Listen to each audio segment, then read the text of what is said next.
how the Joplin School District plans to revamp their summer curriculum. I'm Jalen Banks with more on the story. The court takes up a case of a praying coach that could impact public employees nationwide. I'm Caroline Shively in Washington. I'll have details straight ahead. The 4 states' most watched news starts now. Thank you for joining us tonight. I'm Jordan Albee. An Independence, Kansas Community College associate professor is charged with rape. Lawrence Markowitz is an associate professor of instrumental music at ICC. Authorities today officially charged him with 1 count each of rape, attempted rape, aggravated sexual battery, and furnishing alcohol to a minor. Markowitz's attorney says he has been placed on paid administrative leave from ICC. A special prosecutor has been hired for this case. Firefighters rescue a man from a submerged SUV in Shoal Creek. The Highway Patrol says the driver was going north on Gateway Drive in Newton County this morning when his SUV left the road, traveled down the bank into the water under the bridge. Investigators says the driver had fallen asleep apparently at the wheel. The Reddings Mill Water Rescue Team managed to get him out to shore without injuries. The Reddings Mill Fire Department and Metro Towing later managed to get the SUV out of the water. An Ozark, Missouri man is dead after crashing his motorcycle over the weekend in Berry County. Missouri Highway Patrol says 48-year-old John Darty was traveling east on Highway 76 near Shell Knob when he traveled off the road and hit a sign. He was taken to a local hospital where he was pronounced dead. Doug Kenny joining us now. First look at the forecast. Nice sunny day today. Yeah, we got the sunshine back for us today after kind of a dreary Sunday, but today actually turned out to be a pretty good day. A little bit cool for this time of the year. Not bad. 43, 62. Normal high is 72 degrees. Unfortunately, we're going to cool down as we go through the overnight hours. So frost advisory. Most of us along and north of I-44. Temperatures will drop back into the mid-30s. We have pretty much clear skies right now. This is what we're going to see as we go through the evening hours. We're sitting upper 40s to lower 50s now. Of course, we're going to look at the rest of the week here in just a bit. Doug, thank you. Missouri's 2 U.S. senators introduced a resolution to honor 3 fallen police officers with connections to the 4 states. 2 of those officers are Corporal Ben Cooper and Officer Jake Reed of the Joplin Police Department. They were killed in a shootout in early March. A 3rd officer, Rick Hershey, was also shot in that incident but survived. 3rd officer being honored in this resolution is Patrolman Lane Burns of the Bonne Terre Police Department. Burns is a Carthage native who was shot and killed in the line of duty on March 17th. The resolution expresses condolences to the families of those fallen officers, also to other members of law enforcement. Joplin School District is revamping its summer school curriculum, aiming to give students more opportunities for hands-on learning. KOAM's Jalen Banks spoke with school officials, and Jalen has more. Summer school throughout the years has not always been something to look forward to, but Joplin School District aims to change that. Students K through 12 will have more learning options to choose from, ranging from robotics, agriculture, culinary arts, and many other things. The program will also feature 2 hours of each day centered on hands-on learning. The biggest thing is the hands-on camp time.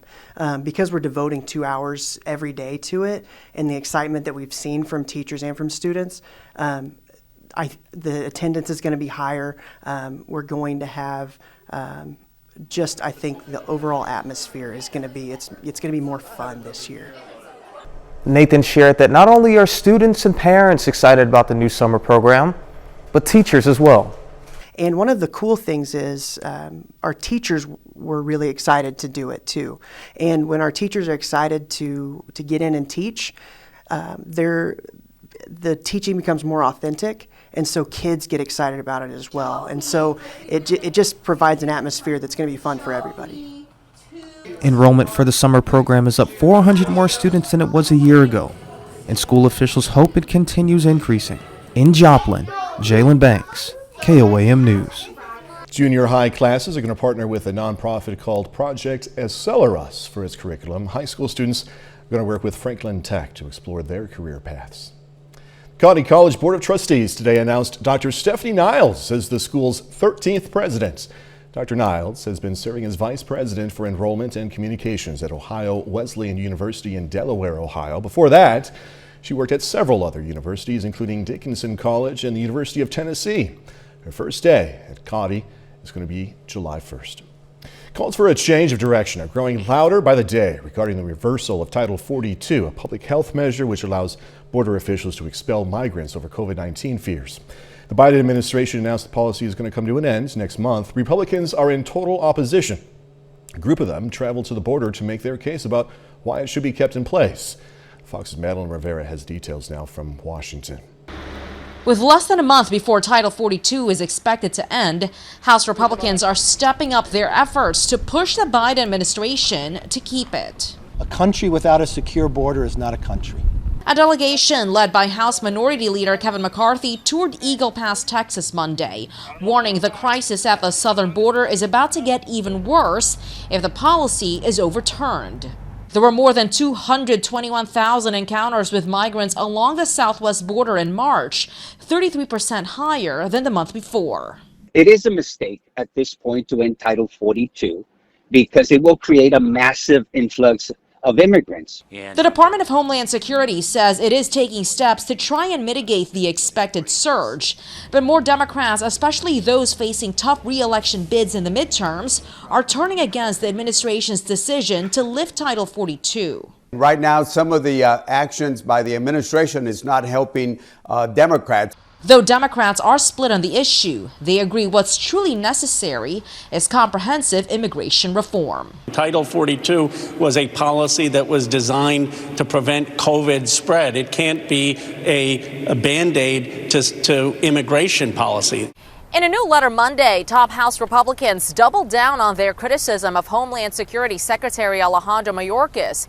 He's expected to be grilled about the border during a House Judiciary Committee hearing on Thursday. In Washington, Madeline Rivera, Fox News. Supreme Court heard oral arguments today over a coach's public prayers on the football field in Washington State. The ruling could impact schools across this country. Fox News correspondent Caroline Shively reports now from Washington. Former high school football coach Joseph Kennedy calls his post-game prayers on the 50-yard line religious liberty. Supreme Court Justice Elena Kagan had another name for it. It is a form of pressure, a form of coercion. We're worried that that students will feel he gets to put me into a football game or not. He gets to, give me an A in math class or not. And this is a kind of coercion that's improper for 16-year-olds. Lawyers in the case gave their oral arguments before the Supreme Court on Monday. At question whether a public employee who says he is praying by himself while at school and visible to students is engaged in government speech that lacks any First Amendment protection. Some justices pressed the lawyers on the broader implications. If the coach, instead of taking a knee for prayer, took a knee during the national anthem because of moral opposition to racism, how would your school district respond? The court's decision could have a wide impact on public employees, students, free speech, and religion. And I think the division that you heard among the justices indicates that there's going to be a lot of squabbling, not just over the outcome, but how they define this line and where they draw it. A ruling isn't expected until this summer before the court ends its current session. In Washington, Caroline Shively, Fox News. KOM News at 9 on Fox 14 takes this time now to honor another four-state hero. Matthew Day served in the U.S. Army from 1942 to 45. Native of Baxter Springs, Kansas, Day was stationed in Germany and France, earning numerous awards. And we are proud to thank and salute Corporal Matthew Day. He's tonight's four-state hero. Mr. Doug Heddy's next with a complete look at the forecast. And later, Pittsburgh and Chanute squaring off for first place in the SEK. We're going to have highlights in sports.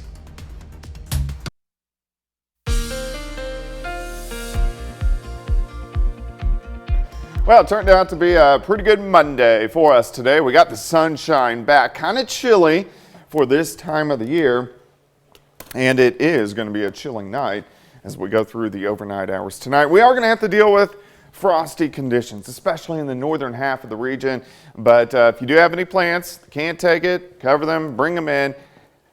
This should be the last one, I hope, I think, hopefully. But in general, a pretty nice week for us this week. We are going to get some thunderstorms in here late this week. Of course, you can always get my long-range forecast on my month-long blog, KOAMnewsnow.com. All right, allergies have been high, like they should be this time of the year.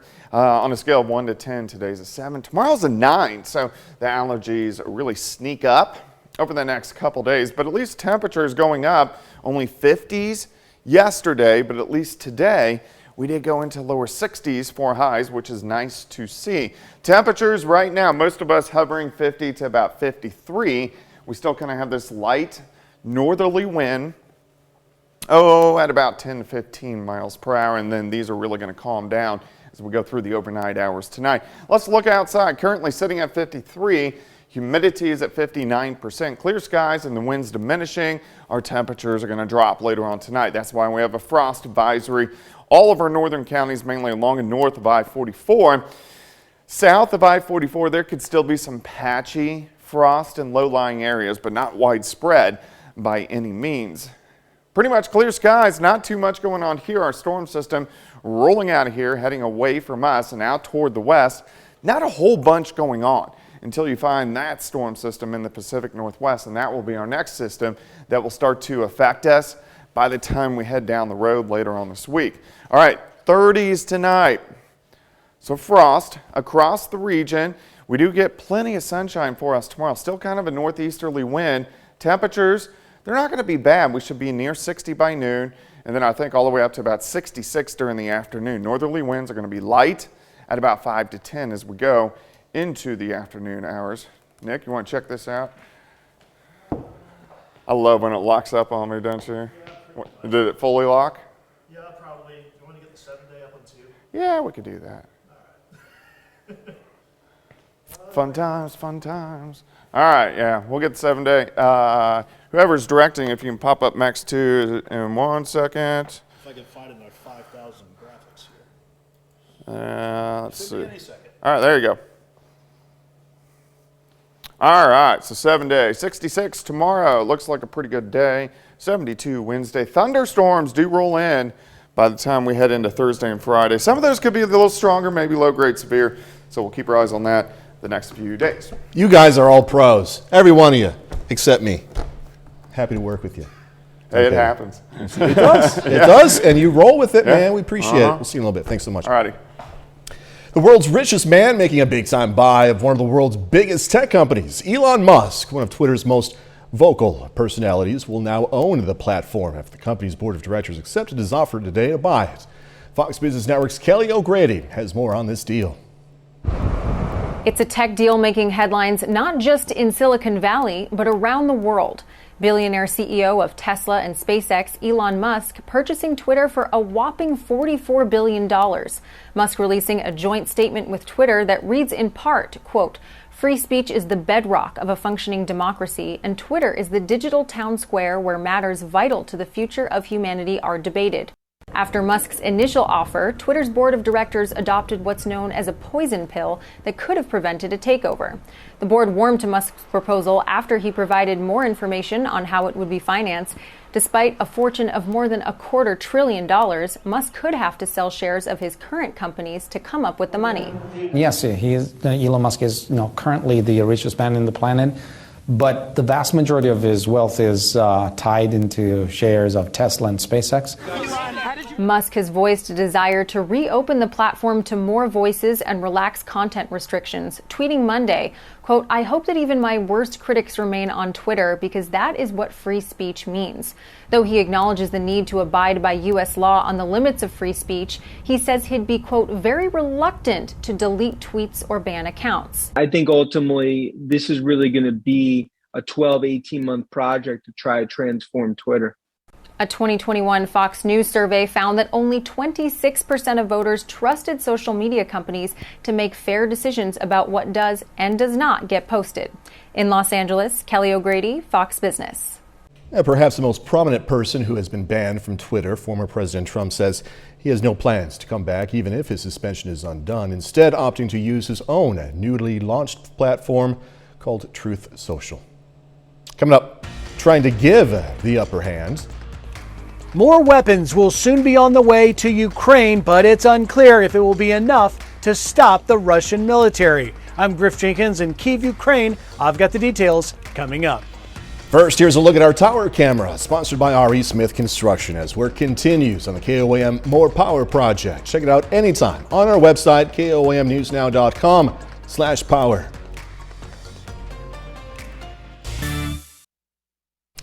Ukrainian officials thanking the U.S. for another military aid package announced over the weekend, but some say it's just not enough. Fox News correspondent Griff Jenkins has more from Kyiv, Ukraine.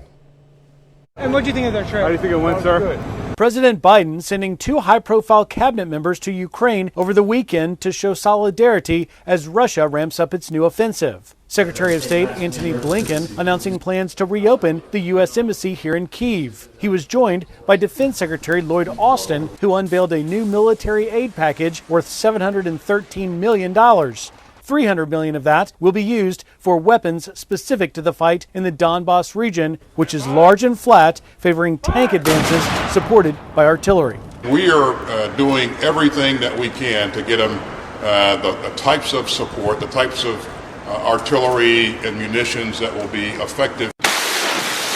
But some Ukrainian officials are pushing back. They say they're grateful for the billions of dollars in aid given so far, but more is needed urgently to give the Ukrainians a chance to destroy the Russian army in Ukraine so it can't threaten other countries. This is not enough as long as the war continues. It's not because Ukrainians are greedy, it's because we need to win this war. Meanwhile, the fighting is intensifying in the east. So far, the Ukrainian defensive line is holding, but some observers say that could all change quickly. The maneuver forces of the Russians are somewhat incompetent, and that's why they've only made small gains. But they have made gains, and those gains can add up over time. Secretary Austin will meet with defense officials from 20 other countries tomorrow to discuss Ukraine's long-term security needs. In Kyiv, Ukraine, Griff Jenkins, Fox News. Still ahead, rising prices as those grocery stores have many people becoming gardeners. Going to take a trip up Interstate 44 for this story. Still ahead.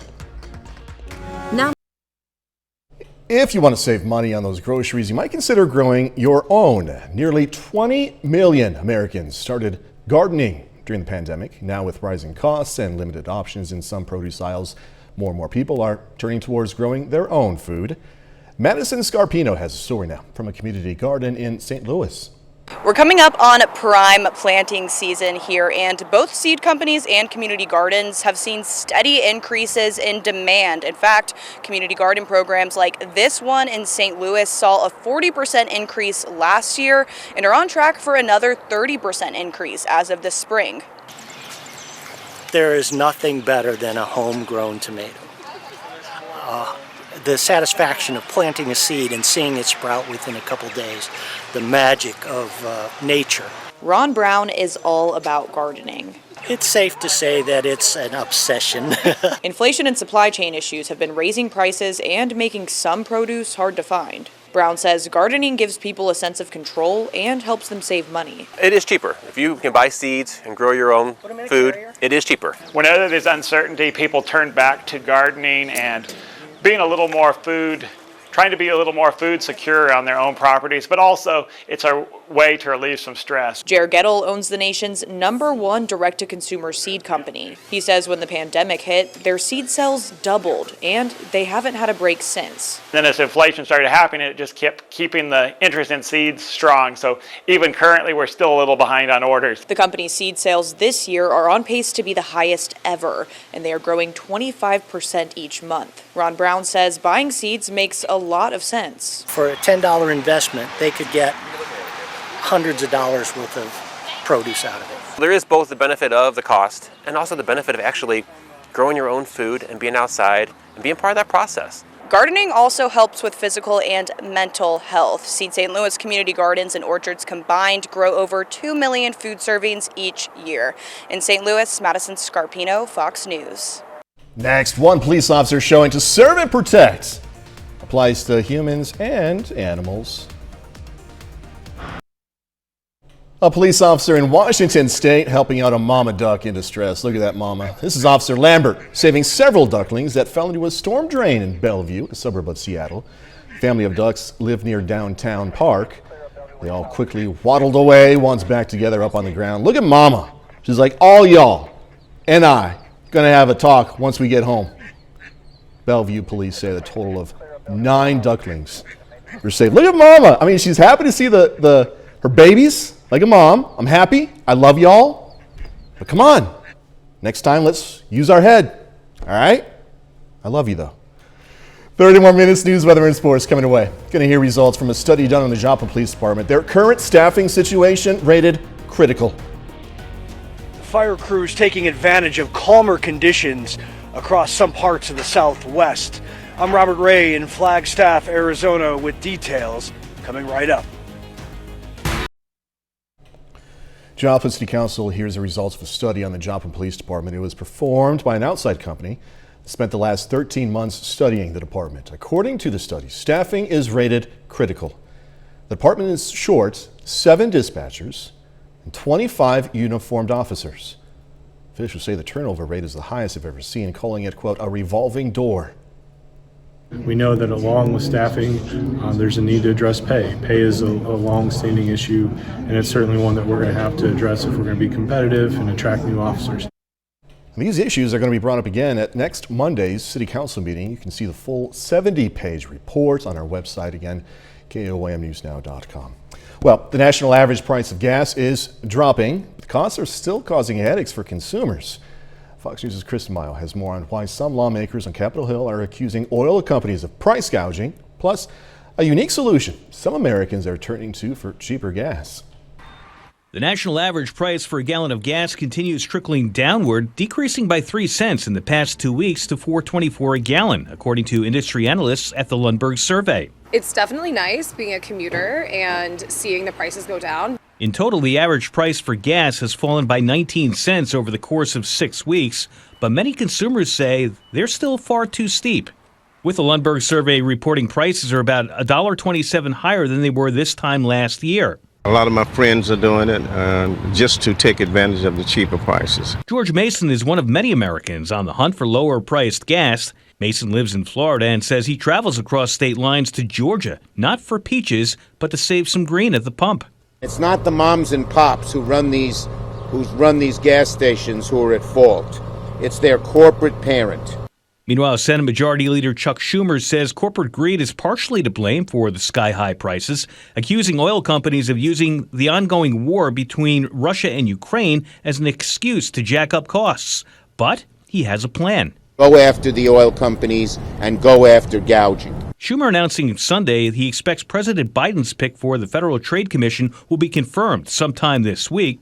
This will give Democrats a 3-2 majority on the agency, so they can investigate if oil companies are indeed price gouging. However, the American Petroleum Institute says gas prices are not set by specific oil companies, citing supply and demand are what dictates the cost of gas. Chris DeMayo, Fox News. Well, a large majority of Americans who are planning a summer vacation expect those plans to change because of inflation. The Bankrate.com survey found nearly 7 in 10 people expect to alter their summer plans, citing rising prices across this country as what is making them change their minds. More than 2,600 adults took part in the survey that took place in March, and 69% of those people say they are changing their summer plans thanks to inflation, choosing instead to either travel shorter distances, do cheaper activities, stay at cheaper accommodations, or just take fewer vacations this summer altogether. Calmer wind gusts allowed firefighters to contain part of the tunnel fire in Arizona. This blaze, though, is just one of many currently burning across the U.S. Fox Weather's Robert Ray has more. Firefighters in Arizona getting some relief today. Easing winds and higher humidity allowing crews to make gains as they fight the tunnel fire, burning just north of Flagstaff. The conditions allowing authorities to lift some evacuation orders. Some residents now returning home to find everything gone. But it started to roar like a tornado roar, and the sky was orange and the ashes were falling.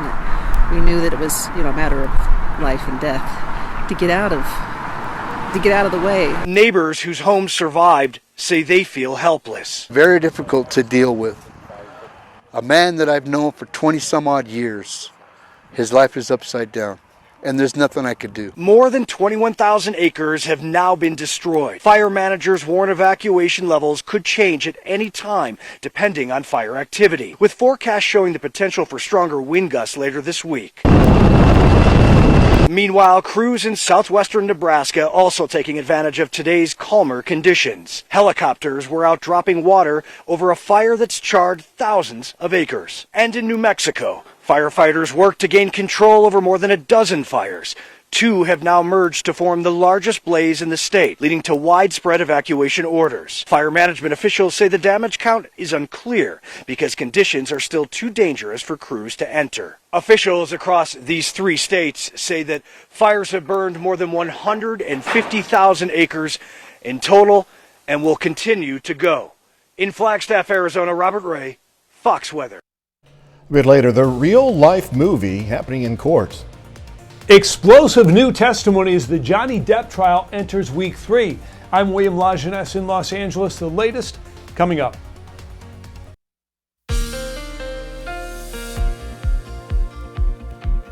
Well, it definitely turned out to be a nicer day for us today. Sunshine returned, which is always nice to see, but kind of chilly for this time of the year. We're going to get a frosty night for us tonight as temperatures drop back mid to upper 30s. So we are going to have some patchy frost, but overall, nice spring weather as we go through this week. We are going to get some thunderstorms later this week. Of course, you can get my long-range forecast on my month-long blog. That is KOMNewsNow.com. Did it happen again? No, there we went. Jeez. Being a little finicky tonight. The machine is a little sassy.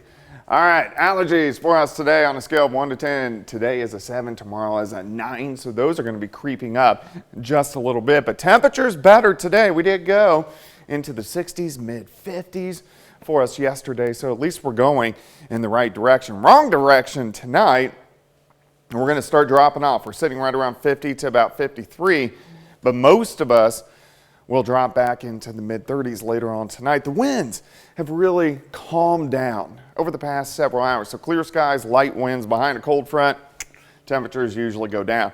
53, humidity is sitting at 59%, of course. Frost advisories in effect along and north of I-44. Pretty much clear skies. Not a whole bunch is going on outside for us right now as this storm system is heading away from us. Also, not too much going on out to the west, which is pretty good until you hit this storm system out across the Pacific Northwest, and it's that system that will start to affect us later on this week. Tonight looks just cold.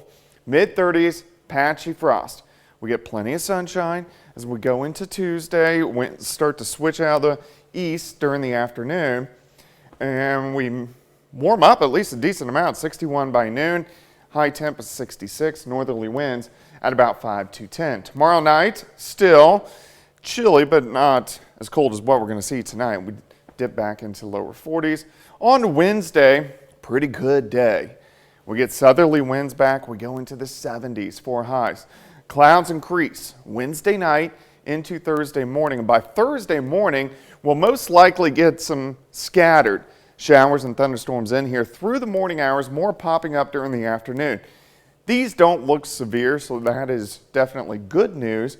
Then as we head into Friday, get some morning storms, and then again, Friday afternoon, very highly capped environment, so we'll have to see if that cap can break to determine if we get any severe thunderstorms late Friday. Just something we want to watch over the next few days.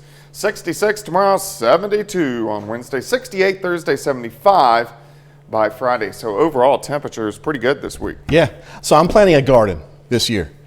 And so you think probably, most likely, hopefully, you never know, this will be the last freeze/frost. So. This will be it? I think so. Okay, good. All right, man. Thanks so much. Coming up in sports, conference recognition for a Pitt State pitcher after last week's no-hitter. Plus, the Columbus Titans aim to stay perfect at home against Colgan. Jacob Leonard joins us with that and more next. SEK Humane.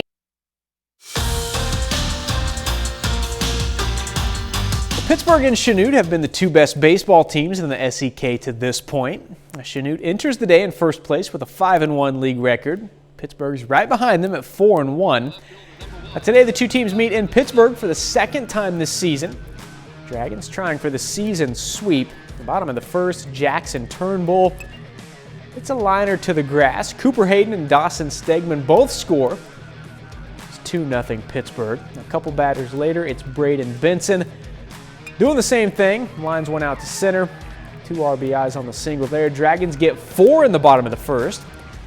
At top of the second, Chanute gets something going here. Elijah Christie all the way to the wall and left. That's a double for Christie. Gets runners on second and third, but after that, Jackson Turnbull gets 3 straight strikeouts. It gets him out of the jam. Turnbull, 10 strikeouts in just 5 innings of work. Pittsburgh shuts out Chanute in this one, 7-0. The Columbus Titans are still perfect coming into the day. The Titans are 11-0 to begin their schedule, including a 4-0 mark in CNC League play. Now, Columbus aims to stay unbeaten, hosting a conference doubleheader tonight against Colgan. On game 1, bottom of the second, Colt Ungehauer up for Columbus. Big swing here. Clears the fence out in left center for the homer. Titans jump out to the early lead. In the next inning, they played long ball. Now it's time for a little small ball. Landon Midget bunts. He's out at first, but the throw to third gets away. Cade Saporito comes home. At that point, it's 3-1 home team. Then Saporito working at the plate here. Shoots it back up the middle to add another run for Columbus. Titans win a good one in game 1, 6-3. So game 2, Titans try to make it a sweep, and that's what they did, taking that one 10-0. Titans are now 13-0 this season. Well, Penn State's Paul Penduro has been named the MIAA Pitcher of the Week. Penduro made a little history last Friday in his start against Newman. Penduro threw a no-hitter in the team's 9-0 win over the Jets. It's the third no-hitter in Penn State history and the first 9-inning no-hitter. His 16 strikeouts in that game, also a program record. Now that's all cool, but the coolest part, that no-hitter was the first time his parents got to see him pitch this season. It means a lot, you know, being Paul Penduro and making my family happy. That was probably one of the most important things this weekend, was seeing my mom and my dad after the game, and just them looking so happy and proud just really got to me. I don't really tear up a lot, so when I saw my mom and my dad, they had tears in their eyes, I just had to let it go, and it was just one of the most important part of this weekend was seeing my parents after the game. And that's it for sports. We're back with more news after this. More testimony today from actor Johnny Depp as jurors heard texts and audio recordings reflecting Depp's often contentious relationship with ex-wife Amber Heard, who he's suing for defamation. Fox News correspondent William LaJeunesse has the latest on this trial.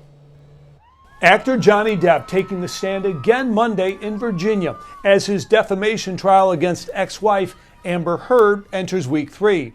Monday, during cross-examination from Heard's attorneys, jurors listened to recordings of Depp talking about escalating tensions between the couple during their marriage. Because the next move, if I don't walk away or just go out for a little while, it's just gonna be a bloodbath, and like it was on the island. Depp is suing Heard for $50 million in damages, alleging that Heard falsely portrayed him as a domestic abuser in a 2018 op-ed in the Washington Post. Though Depp acknowledges a history of drinking and drug use, he says he was never physically abusive with his ex-wife. Even if I had done an interview to try to explain myself, it turned into a hit piece. So my mouth was shut. Though Depp was never directly named in the piece, the actor says the hit to his reputation made it difficult for him to land new movie roles. Mr. Depp, how did you feel when you learned that you were being dropped from the Pirates of the Caribbean franchise? After that long relationship, and quite a successful relationship, certainly for Disney, that suddenly I was guilty until proven innocent. The trial is expected to last several more weeks. Amber Heard will have the opportunity to testify as well. In Los Angeles, William LaJeunesse, Fox News. The 70th anniversary of Singing in the Rain. I'm going to talk with someone who probably knew Gene Kelly best. An iconic toe-tapping movie musical is celebrating a major milestone anniversary. Here's Fox's Kristen Goodwin with more. I'm singing in the rain. The late famed dancer and filmmaker Gene Kelly continues to dance his way into the hearts of many moviegoers with the iconic film Singing in the Rain. It's among one of the most enduring, loved movie musicals from the golden age of Hollywood, and now the film is celebrating its 70th anniversary with a 4K Ultra HD Blu-ray release. What Gene loved is that this was a particularly American art form, the musical, and to be able to send that out all around the world now, I think is pretty extraordinary. Good morning, good morning. Gene Kelly directed and choreographed the movie with one hope in mind. Gene always said, people would ask him, they'd say, "Oh, Mr. Kelly, what's your motivation for the film, and what's the meaning behind it?" And you'll read books that say that it's actually a story about McCarthyism. And Gene,